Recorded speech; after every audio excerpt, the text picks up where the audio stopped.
En este video nos atañe el derecho real de hipoteca y su forma de ejecución. Bueno, hemos visto en videos anteriores, en presentaciones anteriores, lo que es las disposiciones comunes a los derechos reales de garantía. Hoy nos toca ver el derecho real de hipoteca. A partir del artículo 2205 encontramos el concepto de hipoteca. Nos vamos a dirigir a este artículo para comenzar con el análisis de este derecho real de garantía.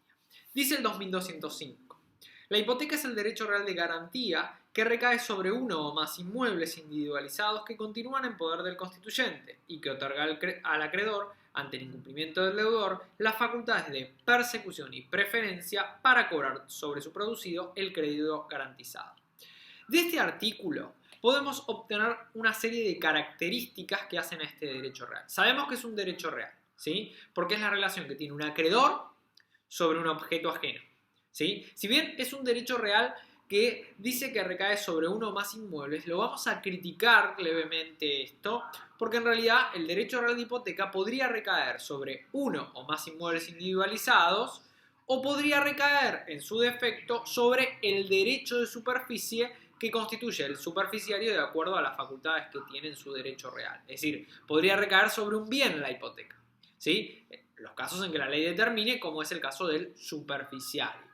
El derecho real se constituye sin tradición. Es decir, aquí, en el derecho real de hipoteca, el acreedor no tiene la posesión del objeto, sino que el objeto continuará en poder del constituyente. Fijémonos en la palabra. No habla de deudor, sino habla de constituyente, que no es lo mismo. ¿Por qué? Recordemos que el constituyente podría ser el deudor de la obligación principal o el constituyente podría ser simplemente, como le dice la palabra, constituyente no deudor, ¿sí? Que garantiza la obligación principal.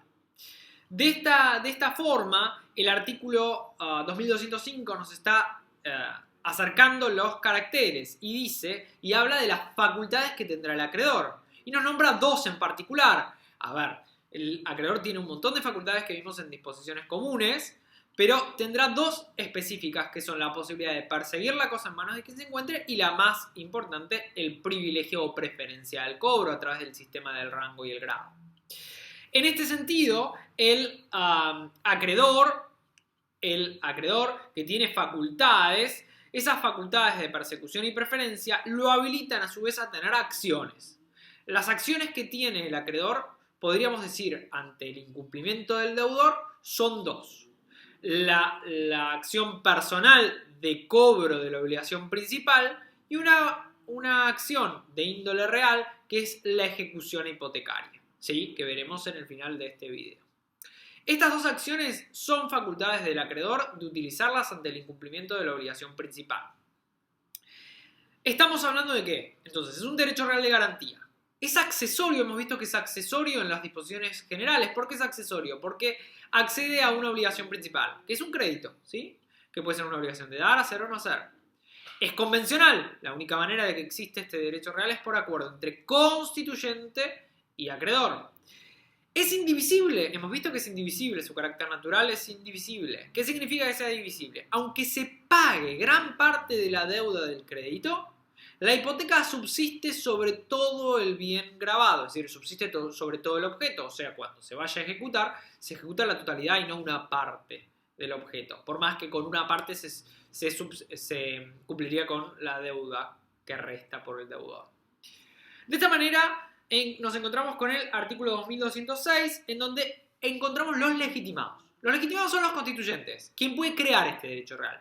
¿Quién puede otorgarle al acreedor las facultades de persecución y preferencia? Bueno, el que puede constituir este derecho real, ¿sí? El que está legitimado es el titular de dominio, el titular de condominio, el titular de propia horizontal, el titular de conjuntos inmobiliarios y el titular de superficie. Estos 5 derechos reales que acabamos de nombrar son los legitimados para constituir, estos titulares son legitimados para constituir este derecho real de garantía, como es la hipoteca.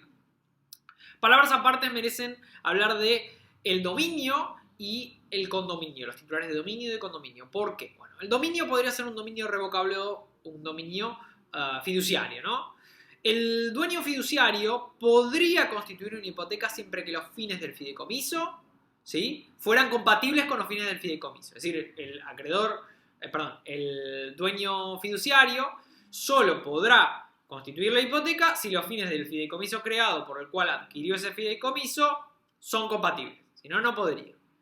Y el dominio revocable, obviamente, las palabras que merece mencionar es que la hipoteca no podrá subsistir por fuera de lo que dure ese dominio revocable, porque el dominio revocable, recordemos que tiene un plazo máximo de 10 años, ¿sí? Por ende, la hipoteca no podría ser constituida por más de 10 años. La obligación principal no podría cumplirse, debería cumplirse dentro de esos 10 años. Si no, no tendría sentido para el acreedor, porque se extinguiría el derecho real cuando el dueño revocado deba devolver el objeto al dueño anterior, ¿no? De esta manera nos encontramos que hablamos del dueño, hablemos del condominio. Bueno, el condominio puede, todos los condominios en conjunto pueden hipotecar toda la cosa. Ahora la pregunta es, ¿podrá un condominio hipotecar su parte indivisa? Sí, la respuesta de acuerdo al 2207 y al artículo 1989, cada condominio puede hipotecar su parte indivisa. Esto significa que un acreedor podría embargar un porcentaje del objeto, ¿sí?, del que ha suscrito la hipoteca con él, y ejecutar ese porcentaje. Podría salir a subasta el 1%, el 5%, el 10% indiviso de un inmueble que ha celebrado con un constituyente, con un condominio, ¿no? Palabras merecen decir que no es una hipoteca, es una hipoteca pocas veces vista, porque el acreedor no suele querer brindar ante un condominio esta hipoteca. ¿Por qué no? Bueno, porque la razón está dada en que cuando se subaste, la pregunta es quién quiere comprar una parte indivisa de un condominio que no conoce a los restantes condominios. Entonces se desprecia bastante el valor de esa parte indivisa al momento de la ejecución. Lo particular que tiene el 2207 y artículos en condominio es que si bien se puede hipotecar la parte indivisa, nos va a decir que el acreedor podrá embargar y ejecutar la parte indivisa en cualquier momento, incluso si existe partición. Dice el 2207, el acreedor hipotecario puede ejecutar la parte indivisa sin esperar el resultado de la partición. Esto significa que si hubiese una partición privada, ¿sí?, entre condóminos, en donde no le toquen lote a este condominio, esa partición le es inoponible al acreedor, que podrá perseguir a quien se le adjudicó ese porcentaje y ejecutarlo de quien lo tiene. Por eso decimos que tiene la persecución. Y también, ¿sí?, la partición judicial tampoco le será oponible al acreedor siempre que la hipoteca sea previa, ¿no?, se esté constituida con anterioridad. ¿Por qué? Bueno, esto se desprende de disposiciones comunes, el artículo 21-25, que dice que cuando el constituyente realice actos en detrimento de la garantía, en detrimento del acreedor y por ende disminución de la garantía, del valor de la garantía, esto hace que el acreedor pueda perseguir y ejecutar la cosa aunque siga cumpliendo día a día los pagos, ¿sí?, el deudor constituyente. Ahora hablemos de la convencionalidad. ¿Cómo se hace? Sabemos que el 2208 habla de la forma del contrato constitutivo. Sabemos que es un contrato, sabemos que es convencional la hipoteca. Como sabemos que es convencional, decimos que cuando recaiga sobre inmuebles o sobre el derecho de superficie, tiene que hacerse por escritura pública. Si bien el 2208 es bastante tajante al decir tiene que hacerse por escritura pública, vamos a encontrar en el final de este video que también podría hacerse de otra forma. La ley de obligaciones negociables de títulos de valores habilita que las letras hipotecarias, que veremos en el final de este video, se pudieran realizar por instrumento privado autenticado, ¿sí? Es decir, lo único que se pide es que esas letras hipotecarias conste dentro de las mismas las identificaciones precisas del objeto, la especialidad en cuanto al crédito, en cuanto al objeto y demás especificaciones necesarias para poderse ejecutar llegado el caso, y eso lo veremos más adelante, vuelvo a repetir. De esta manera se tiene que hacer por escritura pública. Y acá vamos a algo, ¿no? Si bien decimos que no hay tradición al acreedor, el acreedor adquiere el derecho con la firma de la escritura, ¿sí? Pero no tendrá mucho sentido solo firmar la escritura, si bien para la ley adquirirá con la firma de la escritura, no tendrá mucho sentido porque su derecho real se basa en la garantía, se basa en el privilegio al cobro, y para que el privilegio surte efectos tiene que ser frente a terceros. Entonces esa escritura debe ineludiblemente estar inscrita en el registro de la propiedad inmueble. Por ende decimos que si bien se crea el derecho entre las partes en la escrituración, ¿sí?, deberá inscribirse para hacerse oponible de erga omnes y por ende surtir el verdadero efecto que tienen los derechos reales de garantías, que es la preferencia del cobro para el acreedor.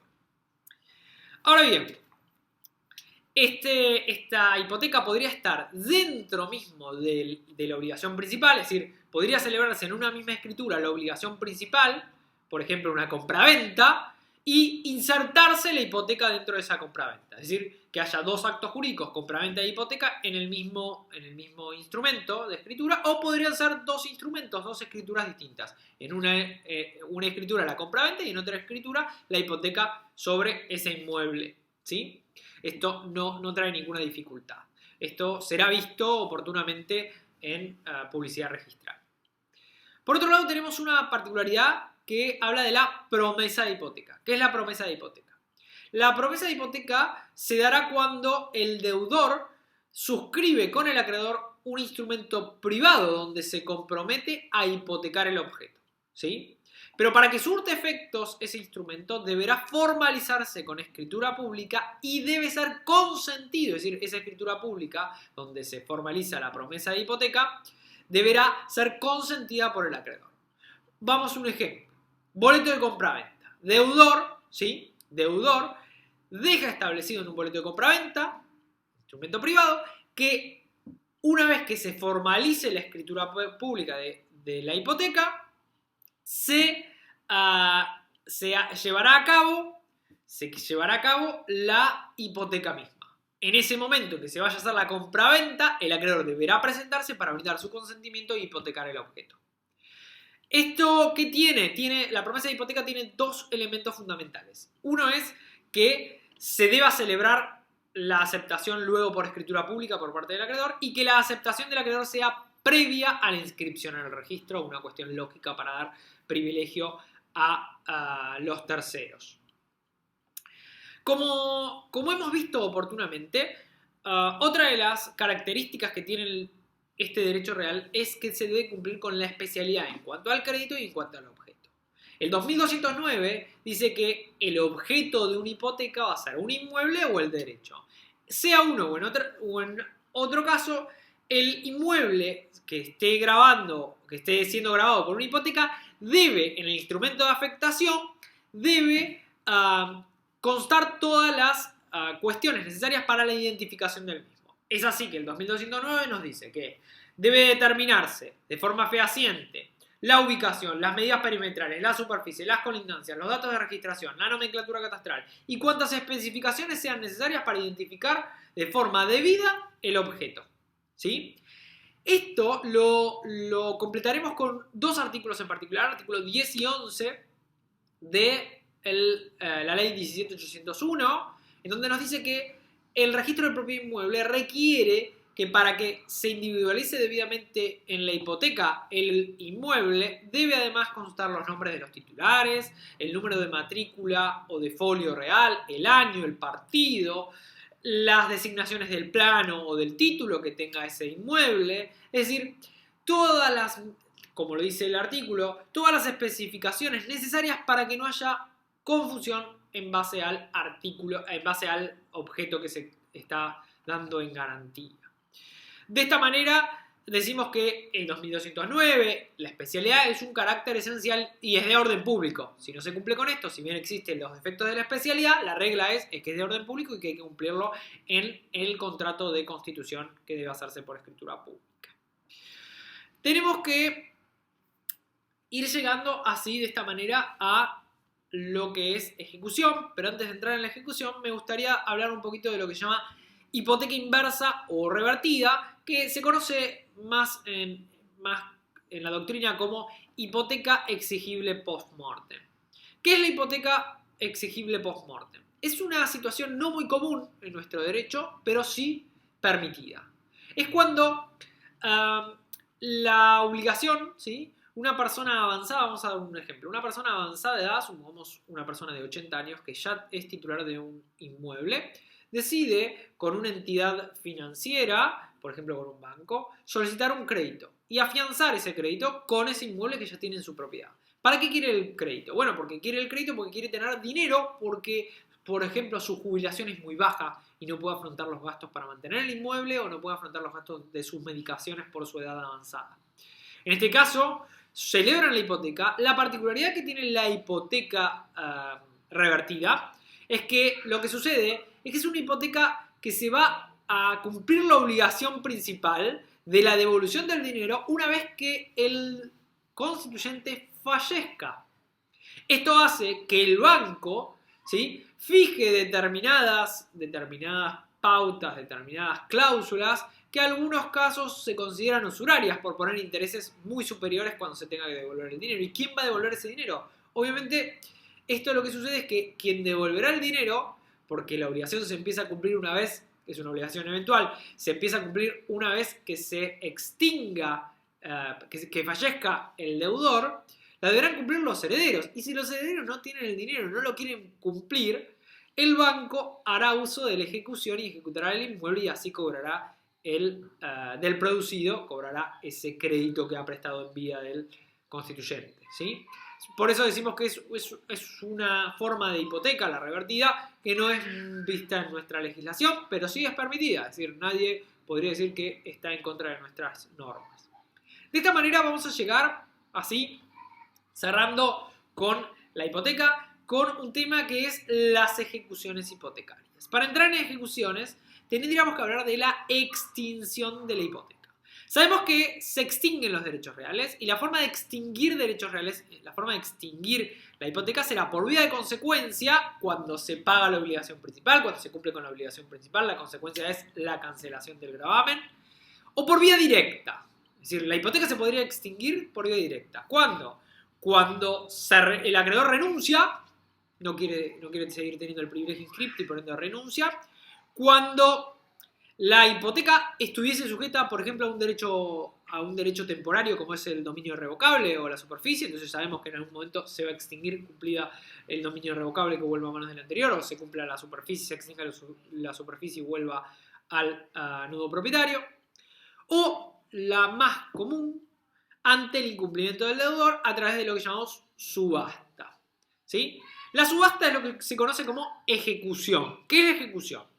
Si el deudor no cumple al acreedor, ¿sí?, es decir, si el deudor no cumple con su obligación principal, el acreedor puede iniciar el juicio de ejecución especial llamado juicio de ejecución hipotecaria. Obviamente es una acción personal que se persigue el cobro de la obligación principal y con ella lleva una acción real, ¿sí?, de índole real, que es la ejecución misma del privilegio y el cobro por sobre otros, como hemos visto en videos anteriores. El artículo 2211 habla de las convenciones para la ejecución. Dice el 2211, lo previsto en este capítulo, ¿sí?, no obsta a la validez de las convenciones sobre ejecución de la hipoteca reconocidas por leyes especiales. Entonces, ¿qué es la traducción de este artículo? Que las partes pueden pactar la forma de ejecución, pero solo las formas que las leyes habiliten. Y las leyes habilitan dos formas de ejecución. Una la encontraremos en los códigos procedimentales, que son ejecuciones especiales hipotecarias, y otra la encontraremos en una ley, que es la ley 24441, que es lo que llamamos ejecución extrajudicial, que tocaremos luego de ver las de códigos de procedimientos, ¿sí? Vamos a la primera, la de código de procedimientos. Tanto nación como provincia, ¿sí?, tienen la ejecución hipotecaria como una ejecución especial.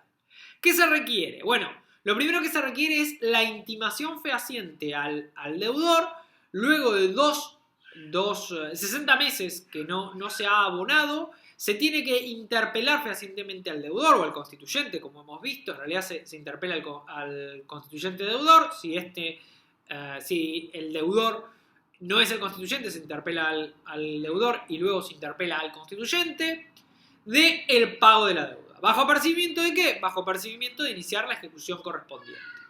De esta manera, el artículo 597 de Nación y el artículo 595 de Provincia, Código Procesal Civil y Comercial de Provincia de Buenos Aires, 595, y Código Procesal Civil y Comercial de la Nación, 597, ambos son idénticos, tienen el mismo contenido. Dice, el deudor ante esta ejecución iniciada, lo que se ejecuta es un título ejecutivo que se acompaña el contrato de hipoteca, a la escritura pública de hipoteca.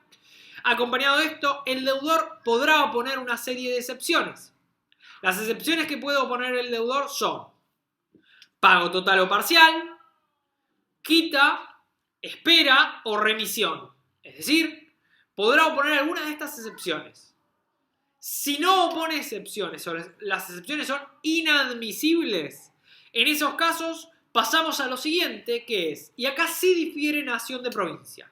¿Sí? Nación tiene un artículo que establece un sistema bastante más detallado, provincia es bastante más simple. 596, 598. 596 en provincia, 598 en capital. Vamos al 596 de provincia. El 596 dice, se debe intimar al deudor, ¿sí?, a través de una citación o un mandamiento de intimación de pago y citación de remate. Es decir, le avisamos al deudor que tiene que pagar, ¿sí?, bajo percibimiento de que le vamos a rematar el objeto. Todo esto ya en la ejecución. El deudor ahí puede oponer estas excepciones que habíamos hablado. Si no las opone o son inadmisibles, pasamos a lo que es la sentencia de trance y remate. La sentencia de trance y remate es un proceso en donde se tiene que individualizar las condiciones del inmueble. Estas condiciones son condiciones registrales, si hay más embargos, si hay otros acreedores, si el inmueble está ocupado, en qué estado se encuentra el inmueble.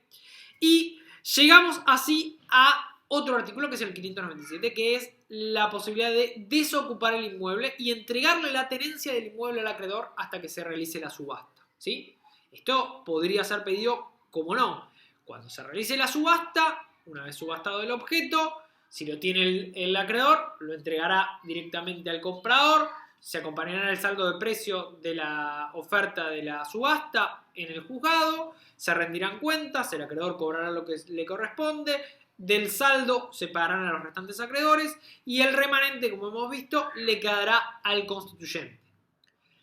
En capital, el sistema es inverso. ¿Por qué? Dice el 598. Intimado y no presentadas las excepciones o las excepciones inadmisibles, se continuará con establecer las condiciones del inmueble, tanto registrales como de ocupación. Entonces ahí ya hacemos la ocupación. Y vamos a ver quién lo ocupa y en calidad de qué, ¿sí? Pudiendo el acreedor pedir en ese mismo instante, y no como en el otro caso que era en la subasta, en ese mismo instante la desocupación del inmueble a través de un lanzamiento, teniendo la tenencia antes incluso de celebrar la subasta. En el otro caso tengo que intimarlo, constituirlo en mora, citación de remate, sentencia de trance y remate, subasta y ahí hago el lanzamiento. ¿Sí?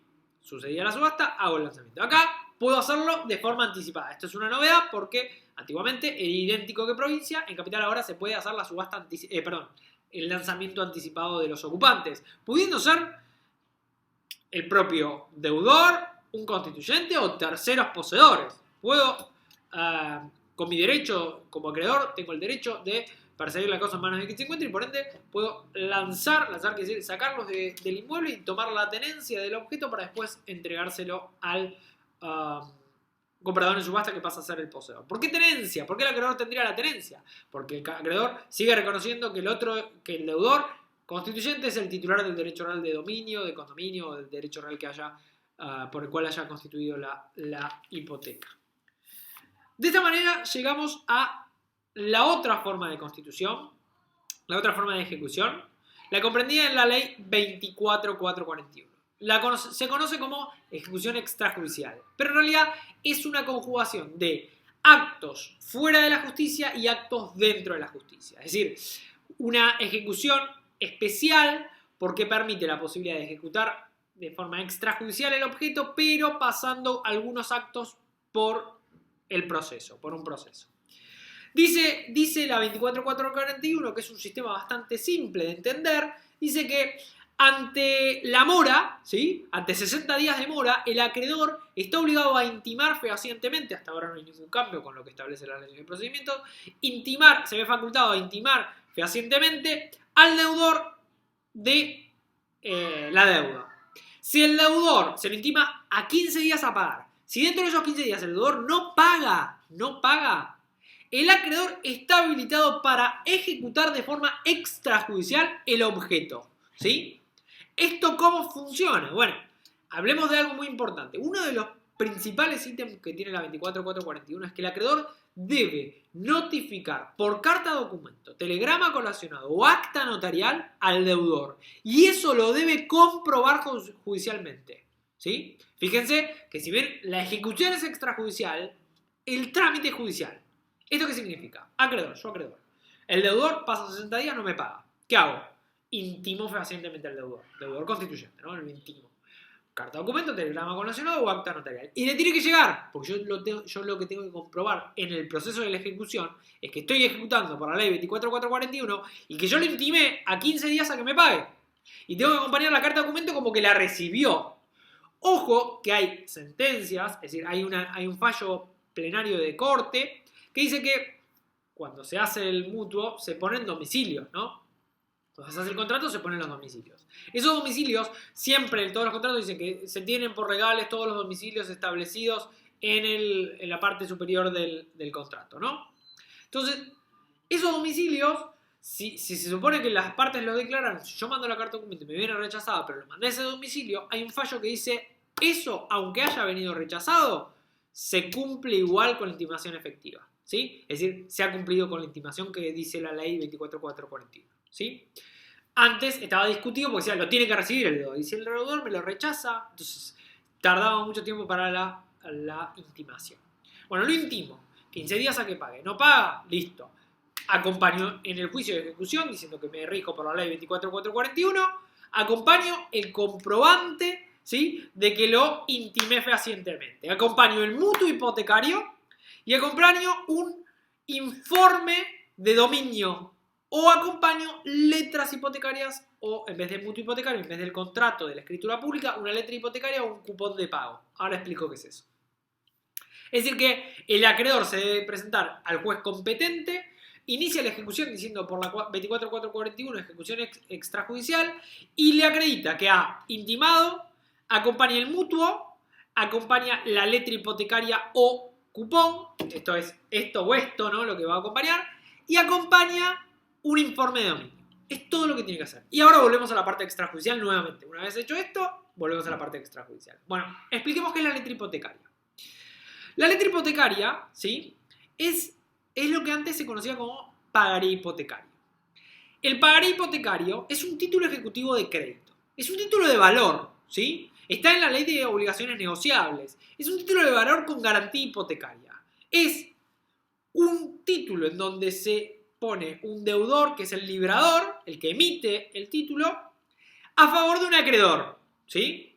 El acreedor es un beneficiario de ese título. Ese título es un papel que dice todo y se establece todo lo necesario para llevar a cabo una hipoteca. Es como si tuviera la hipoteca en un papel, en donde ese instrumento, la particularidad que tiene esta letra negociable, esta letra hipotecaria, es que constará, y les cuento lo que consta en ella.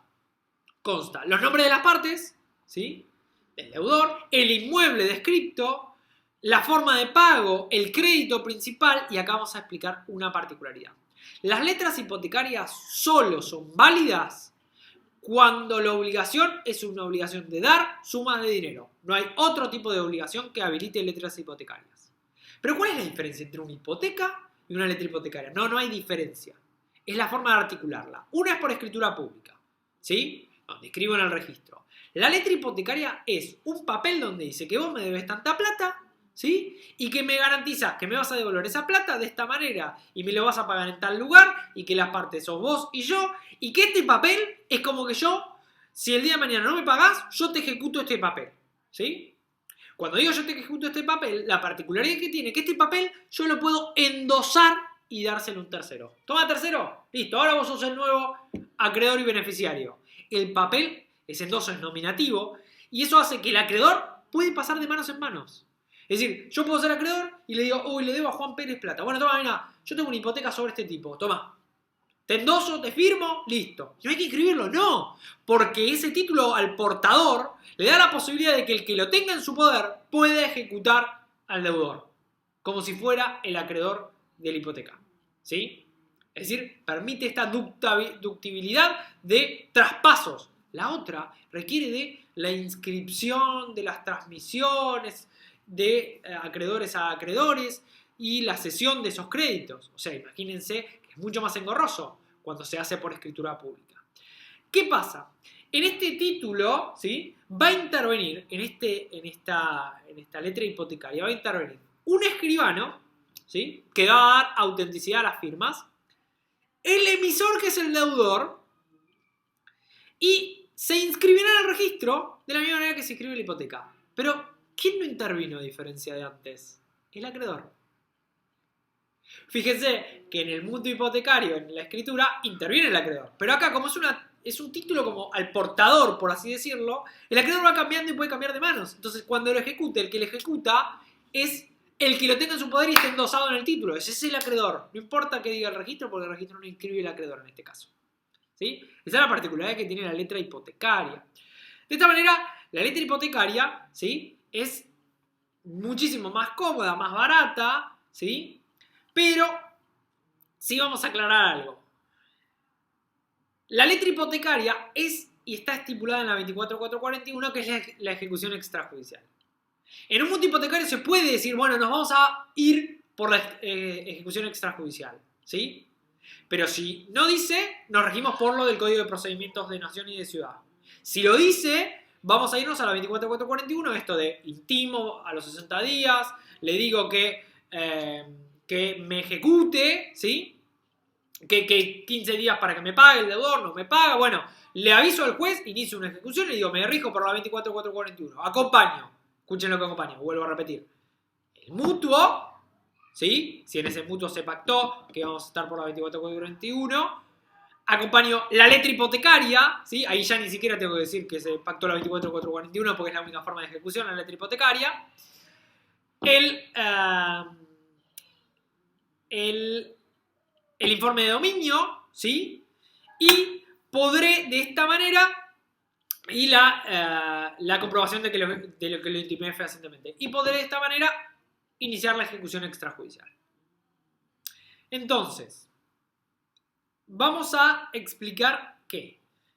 Le presenté todo esto al juez. ¿Qué hace el juez? Ante esto, el juez, ¿sí?, ordenará verificar el estado del inmueble, el estado de ocupación, podrá ordenar el lanzamiento si se encuentra ocupado de forma directa y dándole la tenencia al acreedor, de forma anticipada, no importa si estamos en provincia o en capital. Y le dará en ese mismo acto al demandado, ¿sí?, al deudor, le dará la posibilidad de que oponga excepciones, ¿sí? Si la excepción que podrá oponer el deudor es que viene pagando religiosamente, es decir, que está pagando pago parcial o pago total, ¿sí? Quien hace la constatación de cómo se encuentra el estado del inmueble será un escribano. Entonces, estamos todavía en el ámbito judicial, ¿no? Dijimos que, bueno, presentó todo esto, el juez ordenará ver cómo está el estado del inmueble, se verifica el estado, una vez verificado el estado por el escribano, si está ocupado, se puede ordenar el mandamiento, el acreedor toma la tenencia del objeto y la conserva, el deudor puede oponer excepciones, si no opone excepciones, que son las de pago parcial o pago total, directamente el acreedor, ¿sí?, podrá, y ahí pasamos a la parte extrajudicial, el acreedor ordenará la subasta por remate del inmueble. ¿Cómo es la subasta? El acreedor decide un martillero, hace una subasta pública, el martillero debe publicar edictos para dar a conocer la base imponible del inmueble, la base de subasta, la base a la cual sale a venta, el lugar, la ubicación del inmueble, las demás especificaciones del inmueble necesarias para la identificación y los días y horas para visitarlo y el día de subasta, ¿no? Se subasta, echa la subasta el acreedor, ¿sí? Todo esto es extrajudicial, fíjense que ya dejamos la parte judicial aparte, ¿no? El acreedor, ¿qué hace? Del dinero, agarra el dinero, cobra todo lo que se le debe al acreedor y luego acompaña en el juicio el saldo remanente para que el juez hace una liquidación y rinde cuentas al juez diciendo, yo ya me cobré todo lo que se me debe, ahora que practiquen liquidación a los restantes acreedores, si los hubiere, y si no, el remanente déselo al constituyente deudor, ¿sí? Y de esta manera, una vez hecho esto, el escribano interviniente, siempre dejamos de lado lo que es a la vía judicial, ¿sí? Volvemos al escribano. El escribano debe protocolizar los siguientes actos: que intimó, que hubo la intimación fehaciente, los datos del mutuo o de la letra hipotecaria o del cupón de pago que se le brindó que tiene el deudor, ¿sí? Que tiene, perdón, el constituyente, la publicación de los edictos, la subasta misma y la oferta, y con eso la protocolización es la escritura, le hace la escritura al comprador. En esa escritura pone todo esto que vinimos a decir, y el acreedor, que era tenedor, entrega la posesión al comprador de subasta, se le hace la escritura, todos contentos, se terminó el trámite, ¿sí? Luego el deudor deberá ir al juzgado a recuperar el saldo de precio y el inmueble ya está en manos de tal. No es como en el Código de Procedimientos, que cuando se subasta, esto no lo había dicho, pero cuando se subasta, el comprador paga el 5% en la subasta y luego acompaña en una cuenta en nombre del expediente de la ejecución todo el dinero, y el acreedor, ¿sí? El oferente en subasta tiene que hacer eso dentro de los 5 días en el juzgado, y el acreedor tiene que hacer la liquidación en el juzgado, tiene que ser aprobada la liquidación, el juez le ordenará el pago al acreedor mediante giro bancario. Una vez que se hizo el giro, el remanente se le entrega al deudor. Fíjense que pasa todo esto, y encima la protocolización se hace por vía judicial, es decir, que es oficio de testimonio de inscripción de subasta. Imagínense que todo esto lleva muchísimo más tiempo que vendido, el acreedor se cobró, consigna la plata en el juicio de ejecución, y luego que terminen los demás cobrándose, los demás acreedores cobrándose allí, y el comprador oferente en subasta, ¿sí? Adquiere directamente y no tiene que ni pasar por el juzgado, ¿sí? Esa es una de las grandes diferencias. De esta manera llegamos al final de las ejecuciones hipotecarias, estos dos sistemas de la 24441, ejecución extrajudicial, que en realidad tiene intervención judicial y extrajudicial, y tiene una gran relevancia el escribano. Fíjense que el escribano es el que constata, el escribano es el que transcribe, protocoliza todo el acto para entregar la escritura al oferente comprador. Fíjense que hay mayor grado de responsabilidad del escribano en estos actos, y la otra forma, que es la de los códigos de procedimiento, que todo pasa por la vía judicial y todo es más engorroso y más tiempo, ¿no?